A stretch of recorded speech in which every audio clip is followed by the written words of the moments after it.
भाग्य बड़ ना कर्म बड़। बंधुगण आजी एक कहानी माध्यमरे आपण मानंकु जनाइबाकु जाउछि मनीष जीवन रे कर्म बड़ ना भाग्य बड़ होई थाए। आउ विलंब नकरी चालंतु कहानीटी को जानिबा। भिडियोटी को मूलरु शेष पर्यंत देखंतु। बंधुगण गोटे जंगल रे जने साधु रहुथिले। तांको पाखरे अनेक शिष्य मध्य रहुथिले। सेमानंको मध्यरु दुई जन शिष्य अनेक प्रश्न पचराउचरा करुथिले। सेही शिष्यंकर नाम थिला अजय एवं विजय। गोटे दिन दुहिंको मध्यरे तर्क लागिला। अजय कहिला मनीषर भाग्य सबु किछि आउ विजय कहिला भाग्य किछि नुहे। कर्म न करिले किछि भी मिलिबो नाही। मनीषर कर्म सबु किछि होई थाए। जेतेबेले दुहिंकर समस्यार समाधान हेलानी सेमाने गुरुजींको पाखरे पहुंची निजर समस्या जनाइले। एहा सुनिबा परे गुरुजी चिंतारे पड़ीगले आउ कहिले तुम मानंकर प्रश्नर उत्तर मु काली देबी। किंतु मोर गोटे शर्त अछि कि तुमे दुई जन गोटे कोठरी रे 24 घंटा रहिबाकु हेबो एवं तुम मानंकु किछि खाइबाकु दिया जिबो नाही।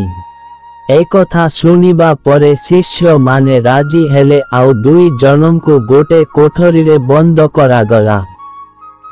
दिन सारा खाइबाकु किछि दियागला नाही। संध्या हेबारे दुहे भोकरे आउटु पाउटु हेले। एहा परे विजय कहिला बंधु आस एठारे किछि खाद्य खोजिबा किंतु अजय कहिला भाग्य रे जाहा थिबो से जा हेबो। एहा परे विजय एपट सेपट होई अंधार रे खोजिबाकु लागिला आउ से गोटे कलसी पाइला। कलसी रे किछि भजा सोला थिला। तापरे विजय कहिला आजी मु खोजिबा द्वारा मोते एतिकी खाद्य मिलिला।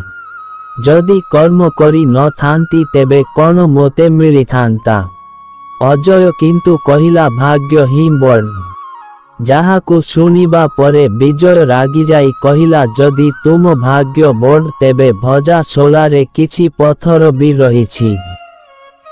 तुमे एहाकु भाग्य भाबी खाई नियो।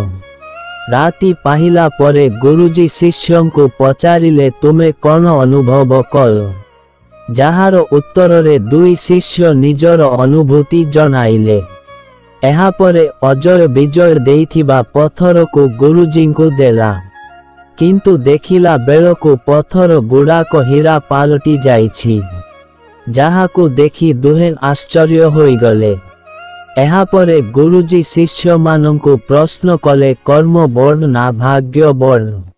उत्तर रे गुरुजी कहिले दुईटी जाक बड़। विजय कर्म करी सोला पाइला आउ विजय हीरा को पत्थर भाबी अजय को देबारु ताहा सतरे हीरा पालटी गला।